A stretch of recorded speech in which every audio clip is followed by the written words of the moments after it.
Bagaimana mungkin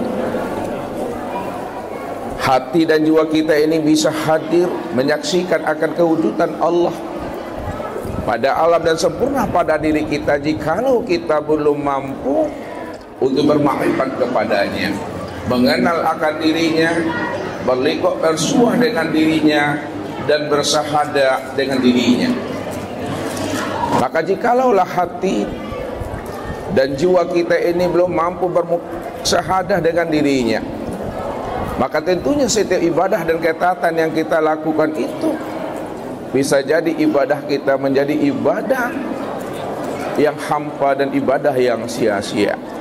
Makanya baginda Rasul Nabi Muhammad SAW mengutarakan kepada kita Bapak Ibu, la tasihul ibadah illa bi ma'rifatil ma'bud.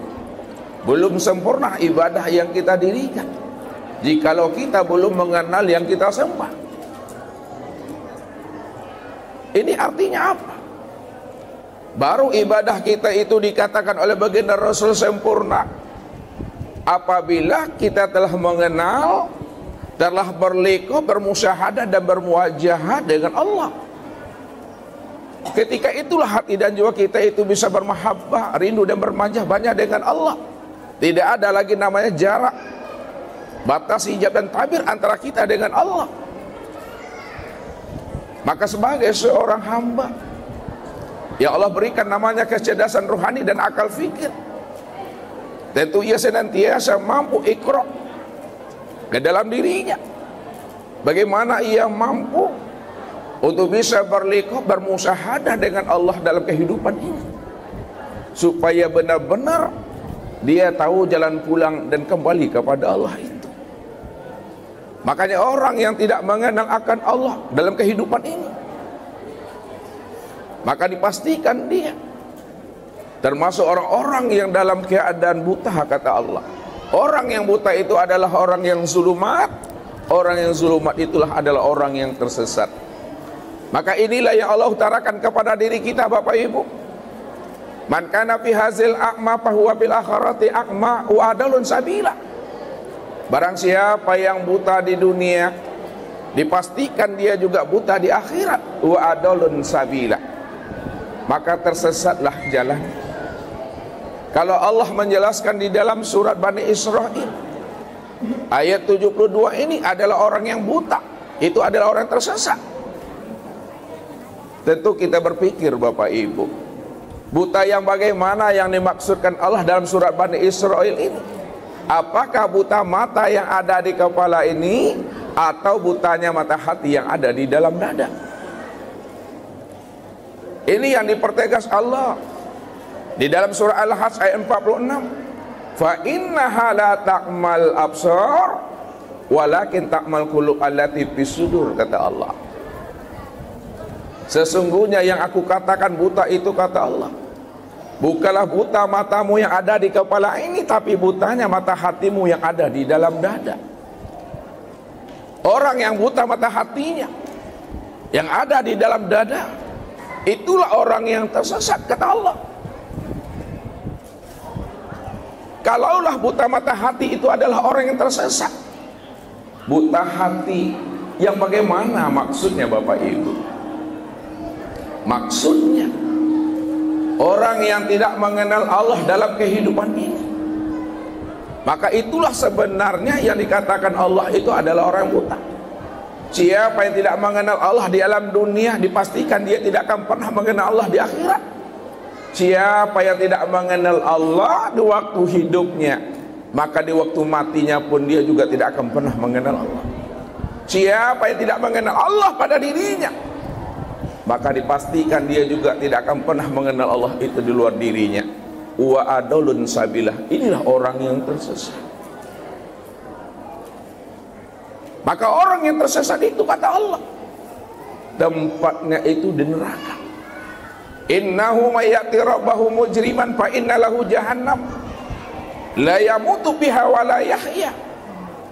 Barang siapa yang datang kembali menghadap kepada aku, kata Allah, dia dalam keadaan buta, dia tidak mengenal aku,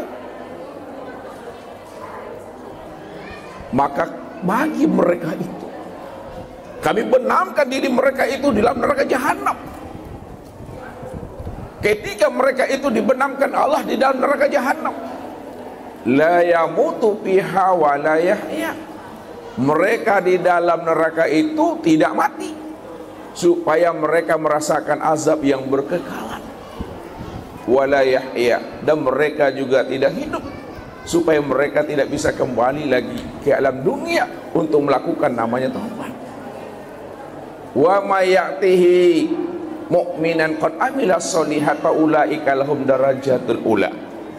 Barang siapa yang datang kembali menghadap aku, yang mana hati dan jiwanya telah bermakrifat kepada aku, dia telah mengenal aku, dia telah berliqa'ah dan bermusyahadah dengan aku, kata Allah, sehingga hati dan jiwanya senantiasa jinak dan patuh kepada aku, lalu dia beramal soleh, kemudian dia istiqomah sampai habisnya usia umurnya, kata Allah, fa ulaika lahum darajatul ula. Maka kami tinggikan makamnya, kami tinggikan derajatnya, kami akan pertemukan mereka itu di dalam sorga menjadi satu keluarga yang utuh pulang dan kembalinya. Jikalau kita nanti Bapak Ibu di akhirat tidak satu rumah kita dengan anak dan keturunan kita di sorga, namun kita masih satu komplek perumahan sorga juga, maka sangat beruntunglah kita bahwa diri kita dan anak-anak dan keturunan kita Allah kumpulkan kita di dalam sorga, satu komplek perumahan. Wallahu yahtasu bi rahmatihi may yasha. Karena Allah masih mengkhususkan, Allah masih mengistimewakan diri kita dan anak keturunan kita untuk bisa satu rumah di dalam sorga menjadi satu keluarga yang utuh pulang dan kembalinya. Tapi syaratnya apa, kata Allah? Jikalau kita ingin satu rumah dengan anak dan keturunan kita nanti dalam surga, syaratnya Allah katakan, wallazina amanu wattaba'athum dzurriyyatan bil imani alhaqna bihim dzurriyyatahum. Apabila dirimu beriman, ayah ibumu beriman, suami istri beriman, anak cucu dan menantumu beriman, alhaqna bihim dzurriyyatahum, maka aku sebagai Allah, maka akulah yang akan mempertemukan diri kalian semua di dalam surga menjadi satu keluarga yang utuh pulang dan kembalinya. Begitulah Allah mengutarakan akan janjinya kepada hambanya, yang mana hambanya betul-betul ingin berliqa'ah, ingin bermusyahadah dengan Allah. Maka di alam dunia ini Bapak Ibu, sebelum habisnya ruh itu meninggalkan akan jasmani dan cangkangnya ini, maka disinilah kita mengenal Tuhan. Lalu bagaimana cara kita mengenal Allah kalau tidak ada wasilah? Maka baginda Rasul Nabi Muhammad sallallahu alaihi wasallam, yang mana kelahirannya kita peringati setiap tahunnya, maka beliaulah sebagai wasilah bagi kita, sebagai jalan untuk kita bisa wusul berliqa'ah, bermusyahadah dan bermuajahah dengan Allah. Inilah yang Allah utarakan, kul in kuntum tuhibbunallaha fattabi'uni yuhibbukumullahu wa yaghfir lakum dzunubakum wallahu ghafurur rahim. Jikalaulah kamu benar-benar cinta kepada Allah, kamu ingin berliqa'ah dengan Allah, kamu ingin bermusyahadah dengan Allah, kamu ingin bermuajahah dengan Allah, fattabi'uni, maka ikutilah aku, kata Rasul. Kenapa kita mesti contoh dan teladani Rasul Bapak Ibu? Karena Rasulullah itulah uswatun hasanah. Rasulullah itulah contoh yang terbaik bagi kita sebagai wasilah kita untuk kita bisa liqa'ah kepada Allah. Ini yang dijelaskan Allah tentang rahasia dirinya. Laqad kana lakum fi Rasulillahi uswatun hasanah liman kana yarjullaha wal yawmal akhir wa zakarallaha katsira. Sesungguhnya pada diri Rasulullah itu terdapat contoh suri teladan yang terbaik bagi diri kita, bagi orang-orang yang punya keinginan yang kuat, azam yang kuat, niat yang sempurna untuk bisa kita liqo dengan Allah. Maka Nabi itulah wasilah kita, Nabi itulah perantara kita, karena beliaulah orang yang pertama menyaksikan Allah. Beliaulah orang yang diangkat Allah menjadi Habibullah. Kalaulah beliau adalah orang yang menyaksikan Allah dan orang yang pertama kali menjadi Habibullah, maka pantas dan layaklah kita menjadikan diri beliau itu menjadi contoh dan teladan buat diri kita, biar kita tahu jalan pulang dan kembali kepadanya.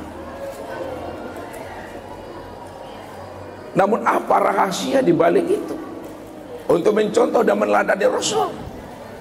Inilah sore ini Bapak Ibu, kita akan membuka akan rahasia bagaimana Nabi itu sebagai uswatun hasanah buat diri kita, untuk kita bisa berliqo dan bermusyahadah dengan Allah. Apa yang diajarkan Nabi kepada kita sebenarnya? Ini yang mesti kita dalami, ini yang mesti kita pahami, kita ikut dan kita tilik ke dalam diri ini. Bukankah Allah katakan kepada kita, ya ayyuhallazina amanu udkhulu fi silmi kafa.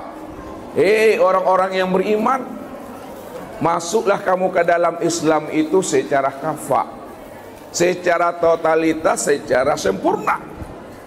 Kalau Allah menyuruh kita ini masuk ke dalam Islam itu secara totalitas, sempurna, apanya Islam itu yang kita masuki Bapak Ibu, supaya kita bisa sampai kepada dirinya. Masukilah ilmu Islam itu secara utuh. Mana sebenarnya ilmu Islam yang wajib kita tuntut, yang wajib kita pelajari? Karena ini telah dicontohkan oleh baginda Rasul kepada kita. Tinggal kita lagi mempergunakan kecerdasan akal fikir dan rohani untuk memahami akan rahasia ilmu yang telah disampaikan oleh Rasul kepada diri kita, supaya ibadah kita nanti Bapak Ibu betul-betul ibadah yang bermuraqabah, ibadah yang bermusyahadah, dan ibadah yang bermukasyafah. Kalau kita tidak memahami, tidak mengenal dan tidak mengamalkan ilmu yang diajarkan Rasul kepada kita, dipastikan Bapak Ibu ibadah yang kita lakukan itu menjadi ibadah yang hampa, ibadah yang sia-sia. Ya.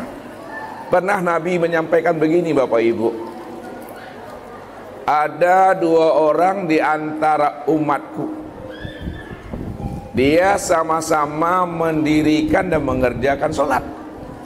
Cara berdirinya sama, cara rukuknya sama, cara iktidalnya tidak berbeda, cara sujud dan cara duduknya di dalam sholat persis sama, tidak berbeda.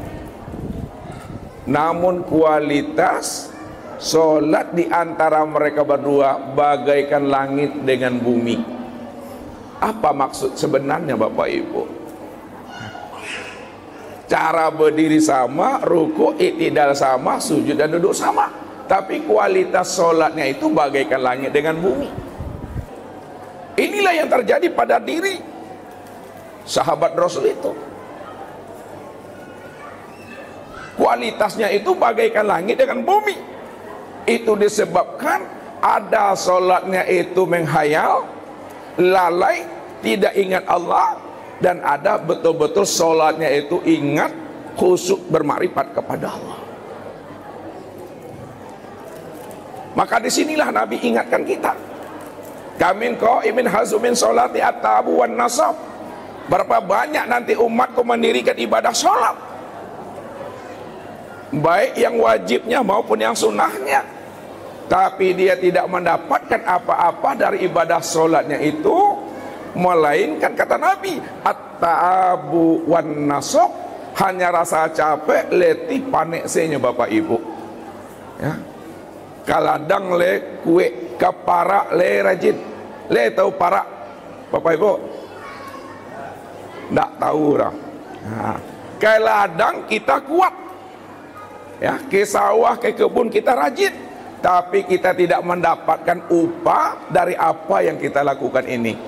Ini namanya dalam bahasa Ustadz Bapak Ibu takicua di nang tarang namanya. Allah bilang apa? Wa hum yahsabuna annahum yuhsinuna sun'a. Mereka mengira dan menyangka bahwa mereka telah melakukan amal yang terbaik di hadapan Allah. Sebenarnya mereka telah tertipu dengan diri dan amal mereka sendiri. Apa sebabnya mereka tertipu dengan amal dan diri mereka sendiri? Karena mereka belum mengenal Allah. Allah itulah ruhnya ibadah. Allah itulah rohnya dari semua amal soleh yang kita lakukan. Makanya wajib kita mengenal Allah. Ini yang disampaikan oleh baginda Rasul. Berapa tahun Rasulullah berdakwah, Bapak Ibu? 23 tahun Rasulullah berdakwah.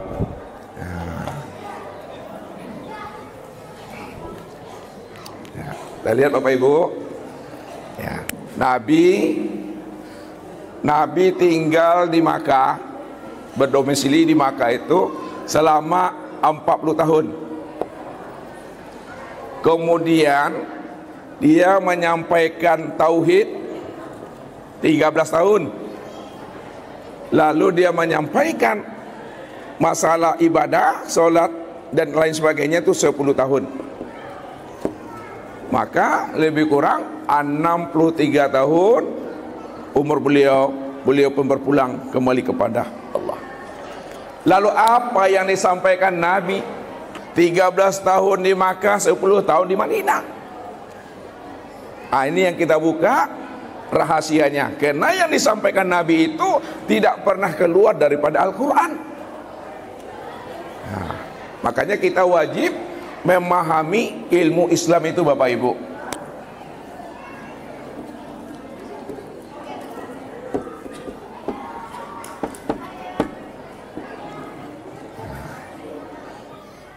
Jadi ilmu Islam yang wajib Bapak Ibu pelajari ya.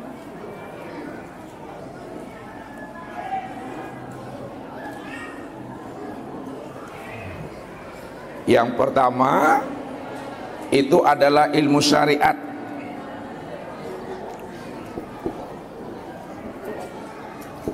Yang kedua itu adalah ilmu thariqat. Dan yang ketiga adalah ilmu hakikat.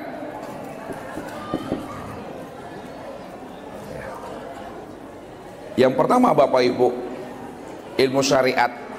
Ilmu syariat inilah yang disebut namanya dengan ilmu fikih.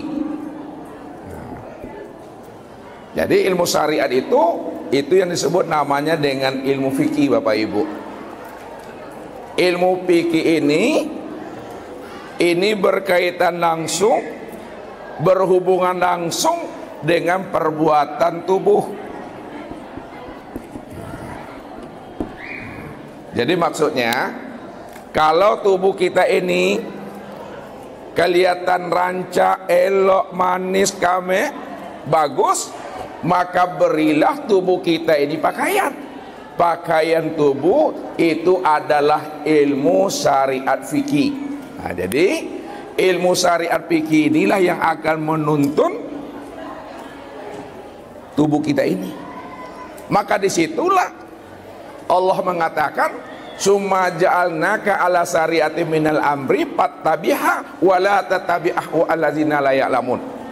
Sesungguhnya para nabi dan para rasul, mereka itu tetap selalu berjalan di atas syariat aku, aturan-aturan aku. Minal amri, dari semua urusan. Fattabi'ha, contohlah nabi itu, ikutilah beliau. Karena sebaik-baik syariat itu adalah syariat yang telah dicontohkan Rasul kepada kita ini. Makanya kita wajib belajar ilmu fikih, karena ilmu fikih itu adalah pakaian bagi tubuh kita ini. Karena batang tubuh kita inilah Bapak Ibu yang kena hukum halal, haram, sah, batal, mubah ya. Makanya berilah tubuh kita itu pakaian. Pakaian itu adalah ilmu syariat fikih. Jadi wajib belajar ilmu fikih. Ilmu fikih ini banyak Bapak Ibu cabangnya ya. Ada namanya fikih niat, ada namanya fikih sholat, ada namanya fikih siam, ada namanya fikih zakat, Ada namanya fikih haji, ada namanya fikih mawaris, ada namanya fikih muamalah, ada namanya fikih wanita, an-nisa. Fikih bapak nggak ada. Semua ilmu fikih ini bercerita tentang syariat, tentang aturan-aturan Allah. Bagaimana cara kita makan, bagaimana cara kita minum, bagaimana cara kita berpakaian, bagaimana caranya kita beradab dan berakhlak. Semuanya ini dituntun di dalam ilmu syariat itu sebenarnya. Itu yang pertama Bapak Ibu. Makanya ilmu syariat fikih itu yang nyata pada tubuh, maka disinilah kita memandang sifat jamalnya Allah tuh. Sifat jamal, sifat keindahan Allah Bapak Ibu itu nyata pada tubuh kita ini. Kalaulah sifat jamal Allah itu nyata pada perbuatan tubuh, makanya ketika kita berzikir sehabis sholat, disinilah kita dianjurkan, disunahkan kita membaca kulima alhamdulillah.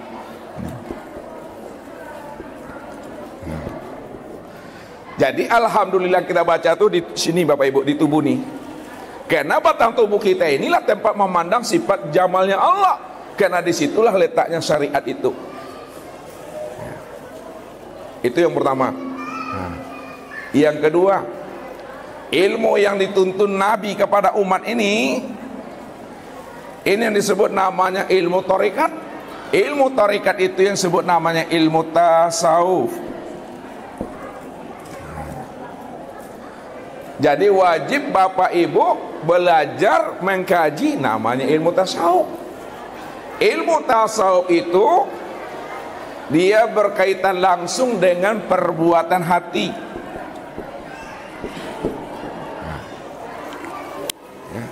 Bagaimana hati kita ini penyabar, hati kita ini ridho, hati kita ini ikhlas, hati kita ini bertawakal. Pak Ibu pengasih, penyayang, tidak ada dendam, tidak ada amarah, tidak ada dengki, ujub, riya, takbur. Maka berilah hati kita ini pakaian. Pakaian hati kita itulah yang disebut namanya ilmu tarekat tasawuf. Supaya hati kita itu lembut, hati kita itu lunak, hati kita itu pemaaf, hati kita itu penyabar. Jadi tidak hanya cukup mempelajari ilmu syariat fikih ini saja Bapak Ibu. Kalau kita hanya mempelajari ilmu syariat fikih, boleh orang katakan kita ini ahli ibadah, ahli sujud. Tapi kalau hatinya kafir, ini berbahaya. Zahirnya bagus, tapi batinnya itu kotor. Maka apa kata Nabi? La tadkhulul jannata man kana fi qalbihi misqala dzarratin min kibir. Tidak masuk surga seseorang apabila di dalam hatinya itu ada sebesar zarah sifat takbur. Walaupun perbuatan tubuhnya ini dikatakan ahli sujud, ahli ibadah, orang surau, orang langgar, tapi apabila ada sebesar zarah di dalam hatinya bercokol sifat takbur, maka itu adalah batu licin, itu adalah hijab, itu adalah penghalang bagi dirinya untuk bisa masuk dalam surganya Allah. Inilah rahasianya. Nabi katakan apa? Innallaha la yanzuru ila suwarikum wala ajsamikum walakin yanzuru ila qulubikum wa a'malikum. Allah tidak lihat bentuk rupanya kita, bentuk wajahnya kita, bentuk batang tubuh kita, gantengkah kita, macomenkah kita, cekermenkah kita namanya. Bukan itu yang dipandang Allah Bapak Ibu. Bukan itu yang dilihat Allah. Tapi yang dipandang dan dilihat Allah itu adalah hatimu, hatimu, hatimu, baru amalmu. Makanya orang-orang tua kita mengatakan, Bapak Ibu, yang zahir menunjukkan yang batin. Tahu maksudnya yang zahir menunjukkan yang batin? Kalaulah hati Bapak Ibu mendapatkan nikmat, hati Bapak Ibu itu senang, hati Bapak Ibu itu gembira, hati Bapak Ibu itu bahagia, maka nampaklah pada wajah ini senyumnya senyum Pepsodent Bapak Ibu. Apa sebabnya pada wajah ini nampaknya senyum Pepsodent? Karena hati ini sedang berbunga-bunga, hati sedang mendapatkan nikmat dan karunia-Nya Allah. Tapi apabila hati Bapak Ibu ada masalahnya, anak bermasalah, menantu berbuat ulah, maka kelihatan pula pada wajah ini tiga karunia Bapak Ibu, ya, masam se wajah tu. Inilah yang menyebabkan yang zahir ini baik, yang zahir ini bagus, karena yang di dalamnya itu bagus. Maka supaya bagus hati kita, pelajarilah ilmu tasawuf, supaya hati kita ini ada sifat tawadhu'nya, supaya hati kita itu ada sifat pemaafnya. Ini yang pernah dinasihati oleh Nabi Isa, Bapak Ibu. Jadi suatu ketika Bapak Ibu, Nabi Isa itu dengan sahabat-sahabat beliau sedang berjalan-jalan. Lalu nampaklah oleh sahabatnya itu sosok bangkai yang telah membusuk.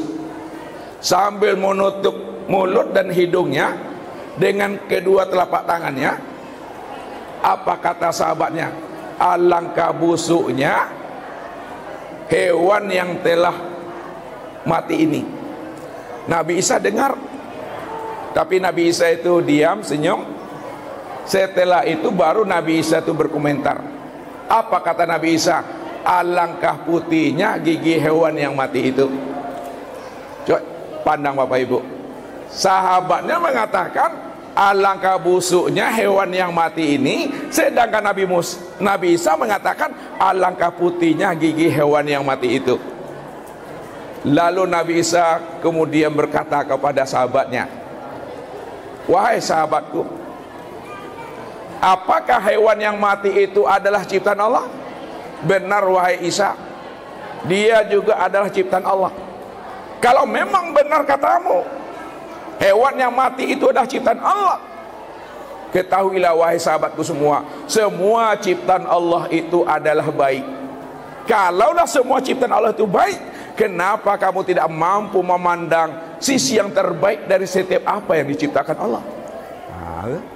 Kalaulah semua ciptaan Allah itu baik, kata Isa, termasuk bangkai itu, kenapa kamu tidak mampu memandang sisi terbaik dari setiap apa yang Allah ciptakan, walau itu pun bangkai?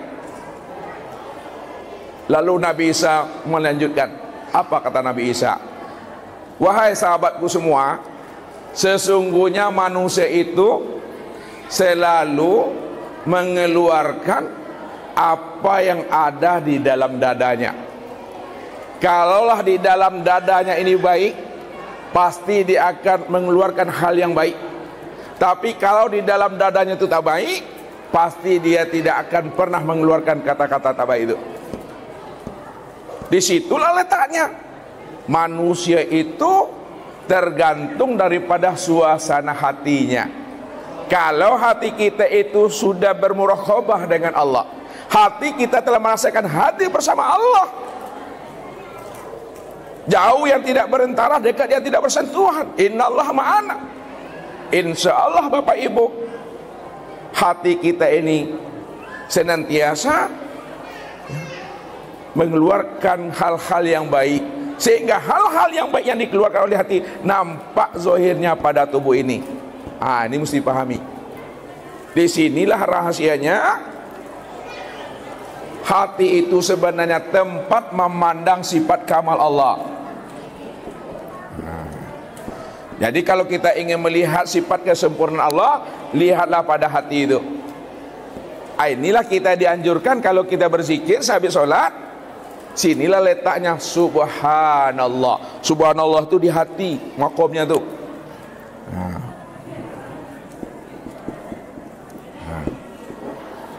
Jadi subhanallah itu alamatkan di hati. Alhamdulillah alamatkan kepada batang tubuh. Kenapa subhanallah pada hati? Karena di hati kita itulah tempat memandang kesempurnaan akan Allah itu. Kenapa alhamdulillah pada tubuh? Karena di batang tubuh inilah tempat memandang kesempurnaan sifat keindahan Allah itu.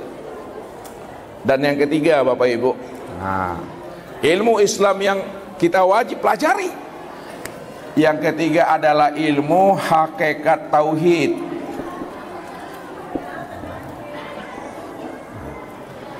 Jadi wajib Bapak Ibu belajar tauhid. Ilmu hakikat tauhid itu berkaitan langsung dengan perbuatan ruh. Ya. Bagaimana ruh kita, bagaimana jiwa kita tidak berbuat syirik, bagaimana jiwa kita itu tidak berlaku sombong. Maka berilah ruh itu pakaian. Pakaian bagi ruh itu adalah ilmu tauhid. Karena pada ruh itulah kita memandang sifat jalalnya Allah Bapak Ibu. Jadi kalau kita ingin melihat sifat jalalnya Allah, lihatlah pada ruh, sifat kebesaran Allah. Kalau sifat jalal Allah pada ruh ini tidak ada lagi nyata pada tubuh, maka manusia itu dibilang bangkai namanya. Kenapa? Karena tidak ada lagi sifat kebesaran Allah pada batang tubuh ini. Jadi untuk memandang sifat kebesaran Allah pada diri Bapak Ibu itu di ruh letaknya. Maka disinilah kita berzikir dengan menyebut lafaz Allahu Akbar.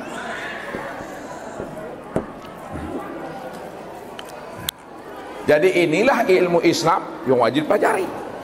Kalaulah ilmu syariat fikih kita dah sempurna, ilmu tarikat tasawuf kita dah sempurna, ilmu hakikat tauhid kita dah sempurna, maka buah daripada ilmu ini barulah Bapak Ibu mendapatkan namanya ilmu ma'rifat.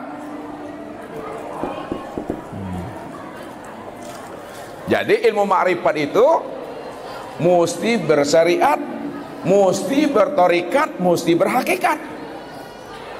Kalaulah sempurna ilmu syariat fikih, torikat tasawuf dan ilmu hakikat tauhid, baru kita mendapat ilmu ma'rifat. Ilmu ma'rifat itu yang katakan namanya ilmu hikmah itu. Apa kata Allah? Yu'til hikmata may yasha wa may yu'tal hikmata faqad utiya khairan katsira. Siapa yang diberikan Allah kepada dirinya ilmu hikmah, maka itu lebih baik daripada dunia seisinya. Orang yang mendapatkan ilmu ma'rifat hikmah, maka terbukalah namanya akan rahasia. Nih. Terbukalah rahasia tubuh, terbuka rahasia hati, dan terbuka pula lah namanya rahasia ruh. Terbuka rahasia dunia, terbuka rahasia akhirat, terbuka rahasia hidup, dan terbuka pula namanya rahasia mati itu. Maka disitulah kita memandang sifat qahar Allah. Jadi sifat qahar Allah itu qahar itu pada sir. Maka disitulah Bapak Ibu mengucapkan kulimah la haula wala quwata illa billah. Tidak ada daya dan upaya, tidak ada kudrat dan iradat, melainkan yang nyata, yang wujud hanyalah kudrat dan iradah Allah semata-mata Bapak Ibu. Ini yang disampaikan Rasul. Bawakanlah ilmu ini ke dalam sholat. Kalau kita bawakan ilmu ini ke dalam sholat Bapak Ibu, barulah ibadah kita itu menjadi nikmat dia.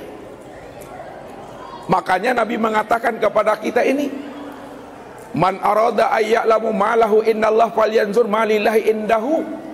Siapa yang ingin tahu makomnya, siapa yang ingin tahu derajatnya, Siapa yang ingin kenal kedudukannya di hadapan Allah, falyanzur malillahi indahu, maka pandanglah ke dalam hatimu, center ke dalam hatimu. Ketika kamu menyenter dan memandang dalam hatimu, maka disitulah kamu tahu makom kamu di hadapan Allah.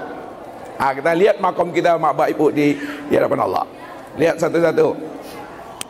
Kalaulah makom kita masih duduk di makom syariat yang ini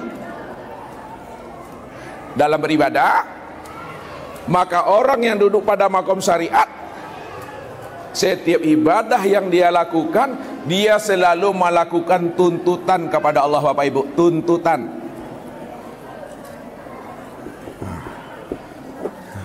Kerjanya itu menuntut-nuntut Allah. Belum lagi ibadah itu perbuatnya, udah ditanyanya Tuhan tuh, kalau aku puasa Senin Kamis ya Allah, apa upahnya ya Allah? Kalau aku zikir hari Senin, apa gajinya ya Allah? Zikir hari Selasa, apa pula faedahnya Allah? Padahal amal itu belum dikerjakannya, tapi sudah dituntutnya Allah tuh. Kalau bahasa ustadznya Bapak Ibu lah diukurnya galang-galang Tuhan tuh. Ini kerjanya untuk nuntut aja kerja ini. Ya, tawar menawar dengan Allah tuh, hitung-hitungan dengan Allah, dipatui-patui itu tuh Bapak Ibu. Itu boleh. Makanya orang yang duduk di makom syariat, selalu ibadah yang dia lakukan itu selalu bernegosiasi dengan Allah. Kenapa? Dia ibadah itu Bapak Ibu, dia mau rajin beribadah itu karena ada yang diharapkannya. Ada untung dan labanya. Kalau tak beruntung, tak ada laba, untuk apa beribadah?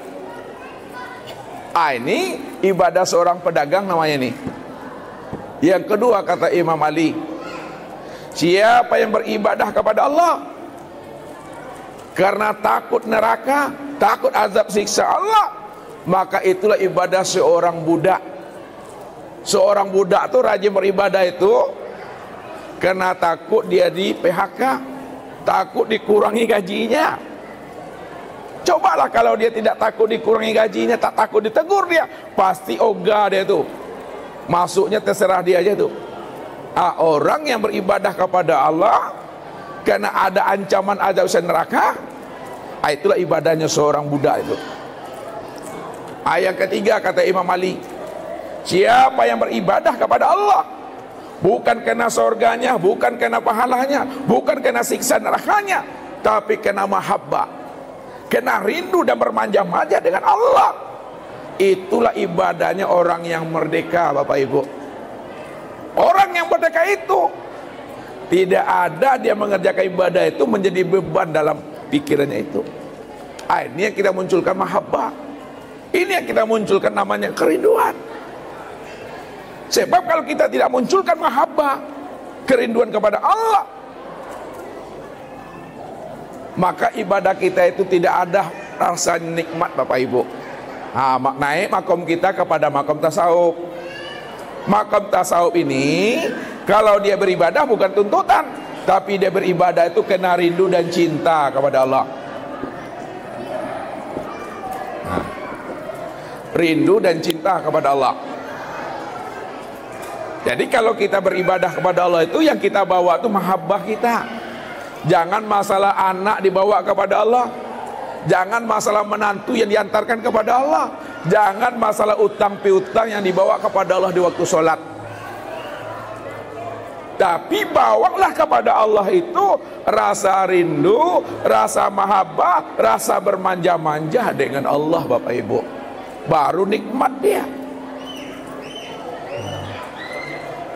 Dan yang ketiga, orang yang makomnya duduknya di tauhid atau di hakikat, dia beribadah bukan kena tuntutan, dia beribadah bukan kena rindunya, tapi dia beribadah itu untuk menyatakan Allah yang wujud, Allah yang wajib disempurnakan akan wujud dirinya. Inilah duduk makom di tauhid itu menyatakan Allah.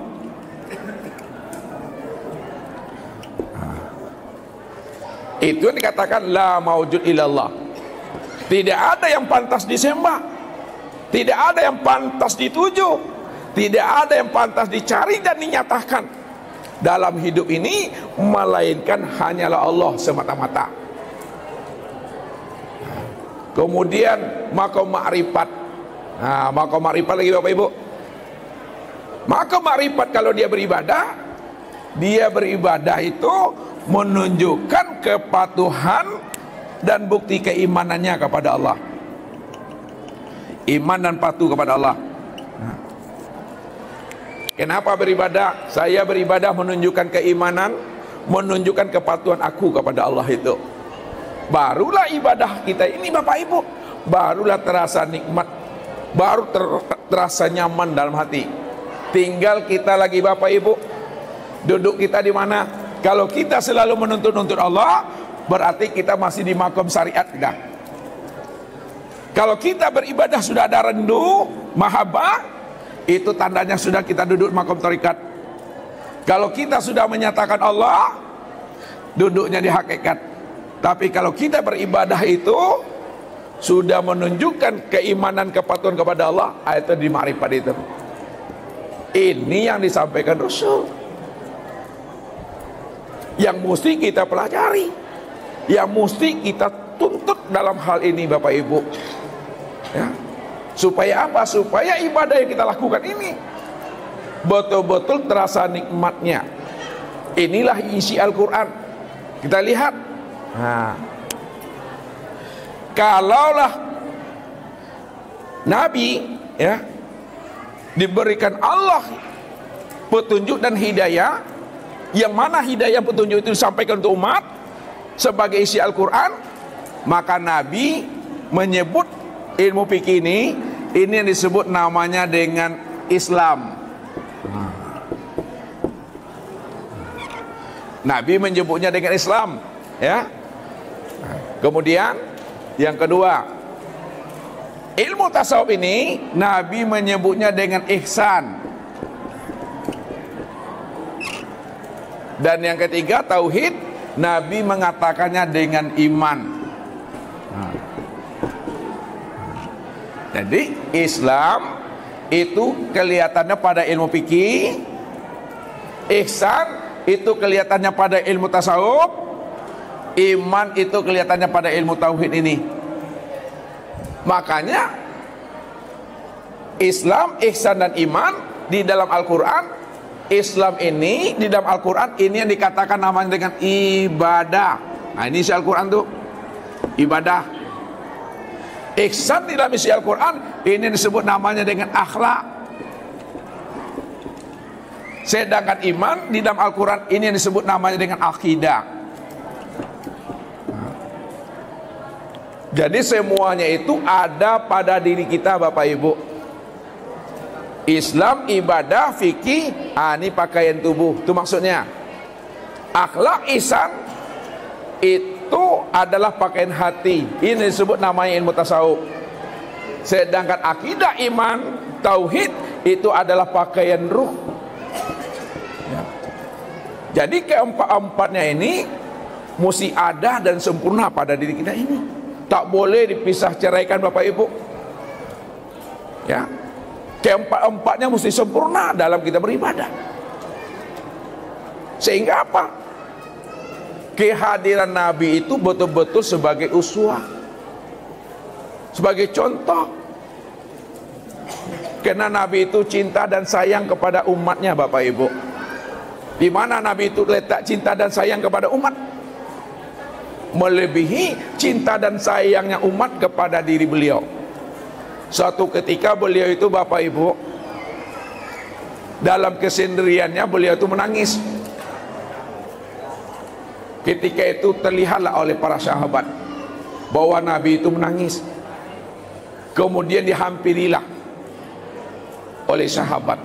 Kemudian sahabat pun bertanya, "Wahai Rasulullah, kenapa engkau menangis ya Rasulullah? Apakah ada di antara kami ya Rasul yang menyakiti perasaanmu ya Rasul? Atau apakah ya Rasul ada orang lain yang berbuat zalim kepada dirimu ya Rasulullah? Beritahukanlah kepada kami ya Rasulullah." Lalu apa kata Rasul Bapak Ibu? Aku ini menangis bukan karena aku dizolimi oleh orang. Aku menangis bukan karena ada di antara kalian yang menyakiti perasaan aku. Akan tetapi aku menangis, kata Rasul, karena aku teringat, rindu akan saudara-saudaraku. Jadi Nabi itu menangis karena teringat dan rindu kepada saudara-saudaranya. Ketika itu sahabat pun bertanya kepada Rasul, ya Rasul, bukankah kami ini ya Rasul adalah saudara-saudaramu ya Rasulullah? Apakah jawaban Rasul? Kalian bukanlah saudaraku kalau kami ini bukanlah saudaramu ya Rasul, yang senantiasa membela perjuangan engkau ya Rasulullah. Lalu siapa kami ini ya Rasul, dan siapa pula saudara yang engkau maksud itu ya Rasulullah? Ketika itu Rasul mengatakan, kalian ini adalah sahabat-sahabatku yang terbaik, yang selalu membela aku menegakkan kalimat Allah di muka bumi ini. Namun yang aku maksud, kata Rasulullah, saudara-saudaraku itu adalah orang dia tidak pernah menatap wajahku, dia tidak pernah mendengarkan kalam-kalam aku, dia tidak pernah langsung berjumpa dengan aku, namun dia yakin kepadaku. Apa yang aku sampaikan, dia yakin dan percaya, dia amalkan. Itulah saudara-saudaraku, kata Rasulullah. Sekarang Ustaz bertanya sama Bapak Ibu, Bapak Ibu pernah tak lihat Nabi secara langsung? Pernah tak mendengarkan kalam-kalam Nabi secara langsung? Tidak. Tapi Bapak Ibu yakin tak apa yang disampaikan Nabi? Yakin. Bapak Ibu mau tak melaksanakan apa yang diperintahkan Nabi? Mau. Bapak Ibu inilah sebenarnya yang dirindui oleh Nabi, yang membuat Nabi itu teringat dan menangis. Kita tak pernah melihat wajah Nabi, kita tak pernah mendengarkan nasihat-nasihat Nabi, tapi kita beriman dan yakin apa yang disampaikan Nabi kepada kita. Rupanya yang membuat Nabi itu menangis Bapak Ibu, karena ia teringat dengan Bapak Ibu semua. Itulah cinta dan sayangnya itu. Yang kedua, pada saat beliau akan meninggal dunia, ketika itu Israel mencabut ruhnya Bapak Ibu dengan penuh cinta dan kasih sayang. Lalu apa kata Rasulullah? Wahai Israel, alangkah pedihnya, alangkah sakitnya, alangkah dahsyatnya ketika ruh itu akan melepaskan tubuh ke ini, wahai Israel. Apa kata Israel? Ya junjunganku, ya Rasulullah, aku mengambil ruhmu ya Rasul dengan penuh cinta dan kasih sayang, penuh kehati-hatian, penuh dengan kelemah lembutan ya Rasul. Apa jawaban beliau? Wahai Israel, jikalau engkau mengambil ruhku itu penuh dengan cinta dan kasih sayang, penuh dengan hati-hati, penuh dengan lemah lembut, namun sakitnya sangat luar biasa ya Israel. Bagaimana pula nanti kalaulah itu terjadi kepada umatku? Tentu dia merasakan lebih dahsyat lagi sakit sakaratul maut itu ketimbang aku rasakan sekarang ini. Lalu apa kata Rasulullah? Wahai Jibril, wahai Israel, mintalah kepada Allah, mohonlah kepada Allah supaya aku ini bisa bermohon kepada Allah, biarlah sakitnya sakaratul maut yang dialami oleh umatku nanti, biarlah aku yang menanggungnya, supaya umatku itu tidak kafir dia nanti pada saat dia merasakan namanya akan kematian itu. Luar biasa cinta dan rindunya Rasulullah kepada kita Bapak Ibu. Makanya kehadiran Rasul, kedatangan Rasulullah itu adalah sebagai pelita dan cahaya bagi umat ini. Kalau tidak ada Rasul, tak bisa kita kenal Allah Bapak Ibu. Kalau tidak ada Rasul, tak bisa kita beribadah kepada Allah.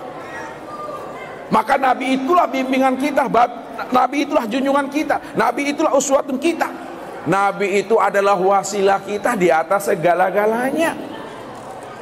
Maka inilah yang dikatakan, man azama mauludi kuntu safi'an lahu yaumal qiyamah. Barang siapa yang mengagungkan maulidku, bergembiralah dia tentang maulidku, maka nanti di akhirat aku akan berikan syafaat bagi dirinya. Siapa yang senang Bapak Ibu, siapa yang berbahagia menyambut hari maulidnya Rasul, haramallahu jasadahu ala niran, Allah akan haramkan jasadnya itu akan dimakan oleh api neraka itu. Di sini letaknya nurun faqo nur, cahaya di atas cahaya. Alam saja gembira, alam saja senang, alam saja bergembira menyambut kedatangan baginda Rasul. Bapak Ibu, jangankan alam Bapak Ibu, Allah dan malaikat pun berselawat kepada Rasul. Innallaha wa malaikatahu yusholluna 'alan nabi.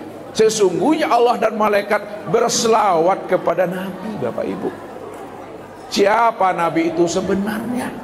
Siapa rahasia diri beliau sebenarnya? Kenapa Allah dan malaikat itu berselawat untuk dirinya? Kenapa alam ini juga bergembira menyambut kedatangan Rasulullah itu? Ini yang kita pahami, rahasia di balik Rasulullah itu. Jadi kalau kita bercerita tentang maulid Nabi, Bapak Ibu, sebenarnya tidak pernah lepas daripada Nur Muhammad. Tidak akan pernah lepas. Karena Nur Muhammad itulah sebenarnya menjadi rahmat bagi alam semesta. Sedangkan Rasulullah Sallallahu Alaihi Wasallam menjadi rahmat pada isi sekalian alam itu. Ini yang dikatakan oleh Rasulullah itu. Inni Abdullahi wa Rasul wa inni la khatamun nabiyyin wa Adam la munjadilun bainal ma'i wat tin. Sesungguhnya aku ini adalah hamba Allah dan utusan Allah. Aku ini adalah penutup segala nabi. Sedangkan Adam pada waktu itu belum diciptakan, baru antara air dengan tanah. Namun aku sudah lebih dahulu ada daripada Adam itu. Makanya ada Muhammad Rasulullah, ada Muhammad Rasul Allah. Ada Muhammad yang hakiki, ada Muhammad yang majazi. Wajib dipahami itu. Di mana letaknya Muhammad Rasulullah? Di mana pula letak pahamnya Muhammad Rasulullah itu? Jadi kalau kita kupas ini Bapak Ibu, sampai maghrib, lena mua Bapak Ibu sampai maghrib. Hah? Ustaz nak taluk. Membukanya 3 jam lamanya Bapak Ibu. Nanti lihat video Ustaz tentang Muhammad Rasulullah dan Muhammad Rasulullah lahir dan batin. Ya. Makanya Nur Muhammad itu bertajali wa taqallubaka fisajidin. Nur Muhammad itu berpindah-pindah dari rahim yang suci ke rahim yang suci, dari orang ahli sujud kepada ahli sujud. Makanya keturunan Rasul mulai dari Nabi Adam sampai kepada ayah beliau tidak ada yang kafir. Semuanya itu orang-orang yang bertauhid, orang-orang yang beriman, orang-orang yang sujud Bapak Ibu. Ya. Jadi kalau ada orang mengatakan ayah Nabi, ibu Nabi kafir, neraka, sampai hati betul lah tuh Bapak Ibu. Tetaplah kita cintai Rasulullah, kita bermahabbah dengan Rasulullah itu. Ya. Karena beliaulah yang menghantarkan kita itu untuk bisa liqo dengan Tuhan itu yang sebenarnya.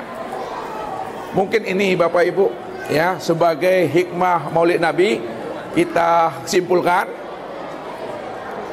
ya, bahwa Nabi itu mengajak dan menuntun umat itu 3 hal.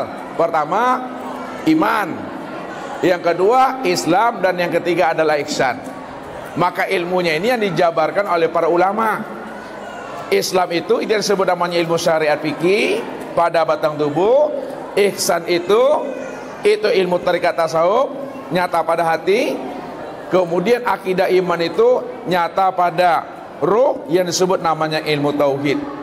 Kalau kita dah pahami ketiga ilmu ini, baru kita mendapatkan ilmu ma'rifat hikmah. Disitulah hidup kita menjadi rahmatan lil alamin dan rahmatan fil alamin.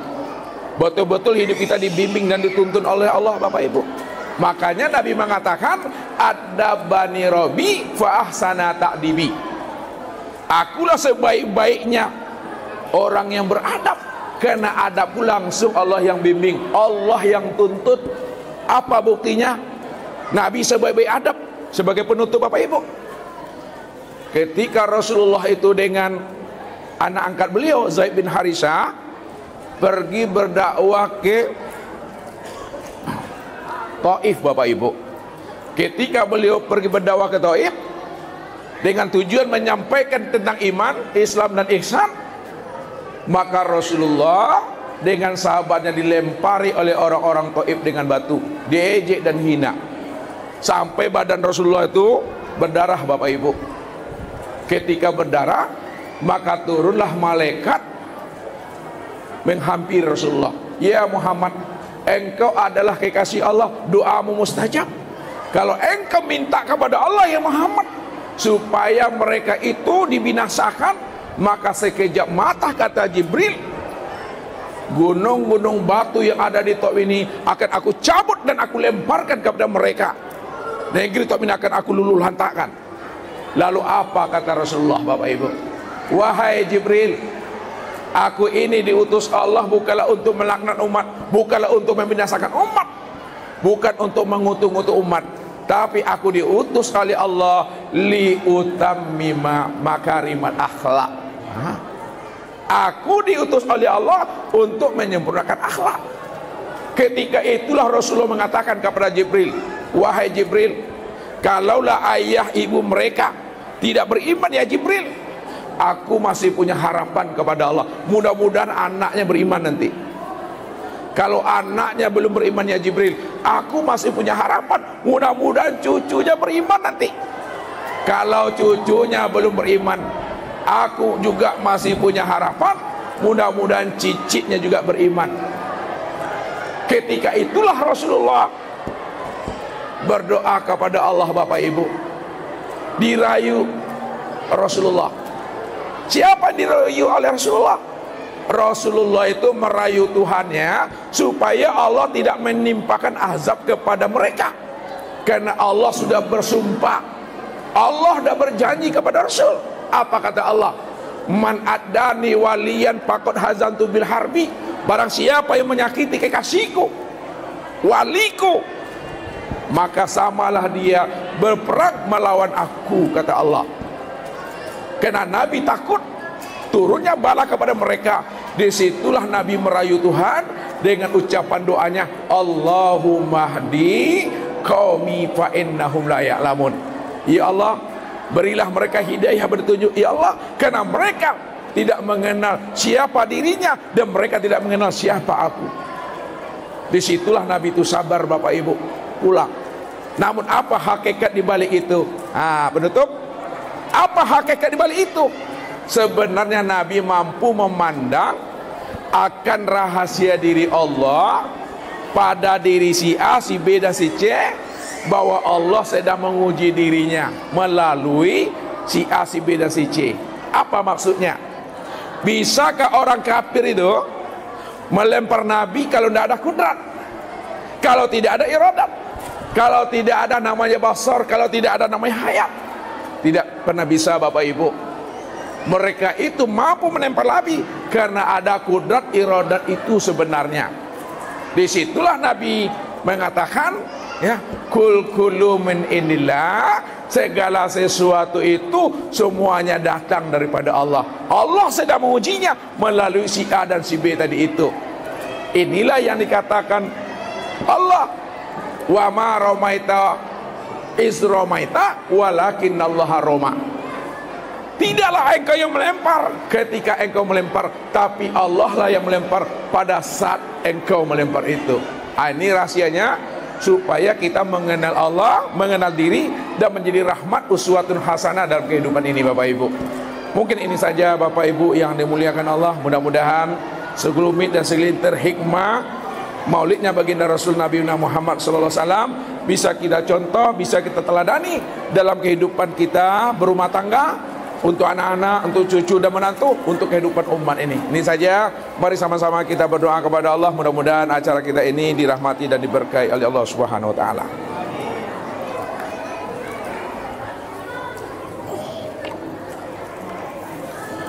Na'udzubillahi minasyaitonirrajim. Bismillahirrahmanirrahim. Alhamdulillahirabbil alamin. Wassalatu wassalamu ala asrafil anbiya'i wal mursalin wa ala alihi wa sahbihi rasulillahi ajma'in. Allahumma ja'al jam'ana jam'al marhuma wa tafarruqana min ba'dihi tafarruqan maksuma. Wahai Allah, jadikanlah pertemuan kami ya Allah pada siang menjelang petang ini ya Allah suatu pertemuan yang mendapatkan rahmat, cinta dan belayan kasih sayang-Mu ya Allah. Dan jadikan pula di akhir pertemuan kami ini ya Allah, di akhir pertemuan mendapatkan ridho dan ampunan-Mu ya Allah ya arhamar rahimin. Rabbana atmim lana nurana wa'fir lana innaka ala kulli syai'in qadir. Wahai Allah, sempurnakanlah cahaya iman ke dalam hati kami ya Allah. Sempurnakanlah cahaya Islam itu ke dalam hati kami ya Allah. Sempurnakan cahaya tauhid dan ma'rifat itu dalam hati kami ya Allah, sehingga hati ini senantiasa ada mahabbah, rindu dan bermanja-manja dengan diri-Mu ya Allah ya arhamar rahimin. Rabbana la tuzigh qulubana ba'da idh hadaitana wa hab lana min ladunka rahmatan innaka antal wahhab. Ya Allah, ya Rabb, jikalau Engkau telah menanamkan hidayah dan petunjuk dalam hati dan jiwa kami ya Allah, maka janganlah Engkau cabut hidayah itu dari hati dan jiwa kami ya Allah. Engkau antara Rahman dan Rahim ya Allah.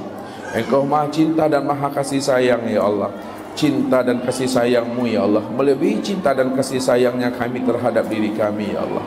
Jikalaulah ayah bunda kami cinta dan sayang kepada anak-anaknya ya Allah, maka cinta dan kasih sayang-Mu ya Allah melebihi cinta dan kasih sayangnya ayah bunda kami terhadap diri kami ini ya Allah. Oleh karena itu ya Allah ya arhamar rahimin, hidupkan dan suburkanlah hidayah dan petunjuk dalam hati dan jiwa kami ya Allah, sehingga kami selalu istiqomah berjalan dan meniti di atas jalan hidayah dan petunjuk-Mu ya Allah ya arhamar rahimin. Allahumma fir lana dzunubana wa liwalidayna warhamhuma kama rabbayana shaghira wa li jami'il mu'minina wal mu'minat wal muslimina wal muslimat al ahya'i minhum wal amwat bi rahmatika ya arhamar rahimin. Wahai Allah, ampunilah dosa kami dan dosa ayah bunda kami ya Allah, dosa orang-orang yang kami cintai dan kami kasihi ya Allah. Jikalaulah ayah bunda kami dan orang-orang kami cintai dan kami kasihi ya Allah telah berpulang dan kembali kepadamu ya Allah, terima ya Allah seluruh ibadah dan ketaatan amal soleh mereka ya Allah, dan tempatkan mereka sebaik-baiknya ya Allah di dalam kandungan Rahman dan Rahim-Mu ya Allah ya arhamar rahimin. Jikalau ayah bunda kami dan orang-orang kami cintai dan kami kasihi ya Allah masih hidup bersama kami ya Allah, bimbing dan tuntunlah mereka ya Allah. Jadikanlah lisan mereka lisan yang senantiasa berzikir dan ingat akan diri-Mu ya Allah. Jadikan hati mereka ya Allah hati yang senantiasa pandai bersyukur atas nikmat yang Kau titipkan kepada mereka ya Allah. Jadikanlah jiwa mereka ya Allah jiwa yang senantiasa ya Allah bermusahadah dan bermukasabah dengan diri-Mu ya Allah. Mudah-mudahan di akhir kesudahan hidup mereka telah di dalam kalimat la ilaha illallah Muhammad Rasulullah. Rabbana atmim lana nurana wa'fir lana innaka ala kulli syai'in qadir. Allahumma irhamna bi hayatina, irhamna usratina, irhamna auladina, irhamna auladatina, irhamna sahabatina, irhamna jama'atina wa khususan jama'atina masjid as-salam bi rahmatika ya arhamar rahimin. Wahai Allah, rahmatilah hidup kami ya Allah, rahmatilah hidup keluarga kami ya Allah, rahmati hidup anak-anak dan keturunan kami ya Allah, rahmatilah hidup sahabat-sahabat kami ya Allah, rahmati hidup jemaah kami ya Allah, khusus jemaah Masjid As-Salam ya Allah ya arhamar rahimin. Rabbana hab lana min azwajina wa dzurriyyatina qurrata a'yunin waj'alna lil muttaqina imama. Ya Allah ya arhamar rahimin, ridhoi ya Allah setiap penglihatan mata yang kami tatap ini ya Allah, ridhoi ya Allah setiap pendengaran telinga yang kami dengar ini ya Allah, ridhoi ya Allah setiap tutur kata yang terlontar daripada lisan kami ini ya Allah, ridhoi ya Allah setiap lintasan hati yang terbetik daripada kalbi kami ini ya Allah, ridhoi ya Allah setiap perbuatan tangan dan kaki kami ya Allah dalam meraih dan melangkah untuk mendapatkan ridho dan ampunan-Mu ya Allah ya arhamar rahimin. Oleh karena itu ya Allah, jadikanlah diri kami menjadi diri yang insani ya Allah. Jadikan hati kami ya Allah menjadi hati yang ruhani ya Allah. Jadikan jiwa kami menjadi jiwa yang nurani ya Allah. Jadikanlah rahasia diri kami menjadi rahasia Rabbani ya Allah. yang tahu jalan pulang dan kembali kepadamu ya Allah ya Arhamar Rahimin. Rabbana atina fid dunya hasanah wa fil akhirati hasanah wa qina azabannar. Wassallallahu ala sayyidina Muhammadin wa ala alihi wa sahbihi rasulillahi ajma'in. Subhana rabbika rabbil izzati amma yasifun. Wassalamun ala mursalin walhamdulillahi rabbil alamin. Taqabbalallahu minkum minna wa minkum taqabbal ya karim. Assalamualaikum warahmatullahi wabarakatuh.